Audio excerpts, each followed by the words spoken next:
আমি এক মসজিদে ঢুকলাম, ঢুকে দেখলাম মসজিদের সামনে লেখা আছে প্রতি রাকাত নামাজে 12,000 মাসআলা রহি আছে।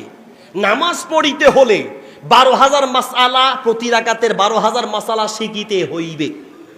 আমি এই লেখা দেখে আমি মনে মনে চিন্তা করলাম, ভাই রে ভাই, এই লেখা আমি দেখছি, অসুবিধা নাই, কিন্তু এই লেখা যদি কোনো নতুন মুসলিম হতে চায়, এমন ব্যক্তি যদি এটা দেখে, এক রাকাত নামাজে 12,000 মাসালা, 2 রাকাত নামাজে 24,000, 4 রাকাত নামাজে 48,000 মাসালা আগে শিখিতে হইবে, তারপরে নামাজ পড়িতে হইবে। ওই নও মুসলিম চিন্তা করবে, ভাই রে ভাই, এত মাসালা শিখাও সম্ভব না, নামাজও সম্ভব না, মোরে ইসলাম আনারই দরকার নেই। কথা বল ঠিক কিনা? সহিহ বুখারীর প্রথম খণ্ডে 16 নম্বর পৃষ্ঠায় নবী সাল্লাল্লাহু আলাইহি ওয়াসাল্লাম বলছেন, ইয়াসসিরু ওয়ালা তুআসসিরু, ইসলামকে সহজ করে উপস্থাপন করো, ইসলামকে কঠিন করো না, ইসলামকে সহজ করে উপস্থাপন করো। নাওয়াইতুয়ান দিয়ে ইসলামটাকে আপনি কঠিন করলেন, অন্তরে নিয়ত করবেন, সহজ না? এখন কিন্তু আলহামদুলিল্লাহ অনেকে লাইনে আসতেছে, জানাজার নামাজ এখন বলে যে মনে মনে নিয়ত করলে হয়ে যাবে, এইভাবে বাংলায় বললে হয়ে যাবে। এখন অনেকে লাইনে আসতেছে, কিন্তু কিছু আছে হবে না, আছে কি নাই? আল্লাহু আকবার। ইসলামটাকে আপনি কঠিন বানাচ্ছেন। চিটংয়ে মসজিদে মিলাদ হবে, এদিকে মসজিদে মিলাদ হবে, খতম হবে, তো সিন্নি আসছে, সিন্নি, বিরিয়ানি আর বিস্কিট, জিলাপি যদি দেওয়া বন্ধ হয়, মসজিদের অনেক বিদাত এমনি বন্ধ হয়ে যাবে। তো মসজিদে সিন্নি দেওয়া হবে। মসজিদ থেকে বের হয়ে সভাপতি সাহেব এক অন্ধকে দেখলেন, চোখে দেখে না, তারা ডাক দিয়া বলেন, উড়া আজিয়া মসজিদত সিন্নি দিব, সিন্নি খাবি না? আজকে মসজিদে সিন্নি দিবে, সিন্নি খাবি? ওই অন্তত সে বলছে, গিয়া কি হন দে নবুজির সিন্নি হন্ডুল্লাহ, তো সিন্নি নসিরি, সিন্নি কেমন? আমি তো সিন্নি চিনি না, কিসের সিন্নি খামু? এখন সভাপতি সাহেব বললেন, বিপদে, তোমার তো চোখ নাই, সিন্নি যে কেমনে বুঝাই? বাবাজি, সিন্নি হইলে বকের ডুল্লা সাদা, সিন্নি হইছে বকের মতো সাদা। এবার অন্ধ বলছে, গিয়া কি হন দে নবুজি, আই কি আদাইয়া চোখ নাই আমার, আই কি আমি চোখ নাই, আমার চোখ নাই, আমি অন্ধ, আই কি বক দেখি না? বক তো নছিনি, আপনি যে বলছেন সিন্নি বকের মতো সাদা, তা আমি তো অন্ধ, বক তো দেখি নাই, বক তো চিনি না। বলে, বক কেনে বুঝাই তোরে, বক যে কেমনে বুঝায়? কই কে দে, হাত দে।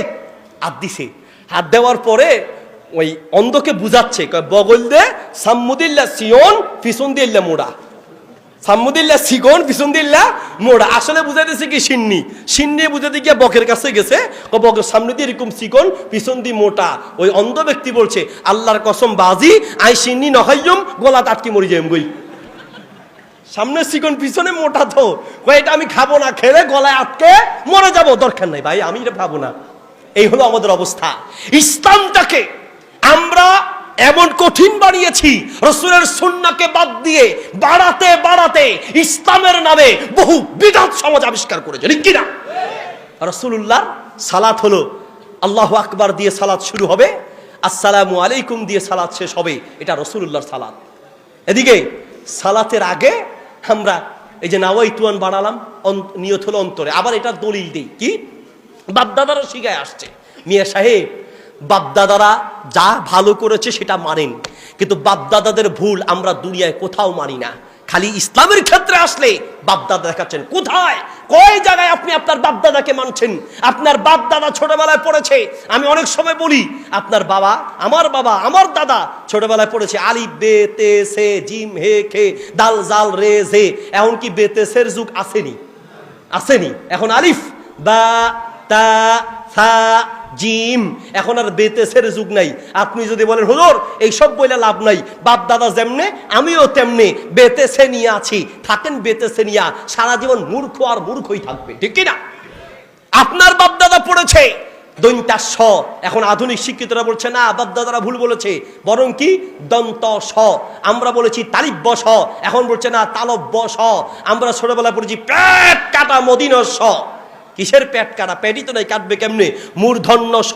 আমরা ছোটবেলায় পড়েছি হাডু ভাঙ্গা দ, কান্দে ভাঙ্গা ধ, কিসের হাঁটু আর কিসের কাঁধ?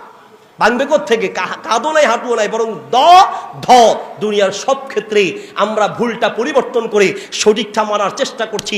ইসলামের ক্ষেত্রে সঠিক বাদ দিয়ে, আসমানি কিতাবের দলিল বাদ দিয়ে, কোরআন সুন্নাহর দলিল বাদ দিয়ে বাপদাদাদের যুক্তি দেখানো কথা আমার নয়। আল্লাহ বলছেন সূরা বাকারা 170, সূরা মায়দা 104, সূরা লোকমান 21, সূরা আম্বিয়ার 53 নম্বর আয়াতে আল্লাহ বলছেন আসমানি কিতাবের দলিল পাওয়ার পরেও তার বিপরীতে বাপদাদাদের যুক্তি দেখানো মুসলমানের চরিত্র নয়, বরং মুশরিকদের চরিত্র। ঠিক কিনা? মুশরিকদের চরিত্র। আপনি দুনিয়ার কোনো ক্ষেত্রে বাপদাদাকে সঠিকভাবে মানেন না, বরং তাদের ভুলগুলোকে সংশোধন করছেন।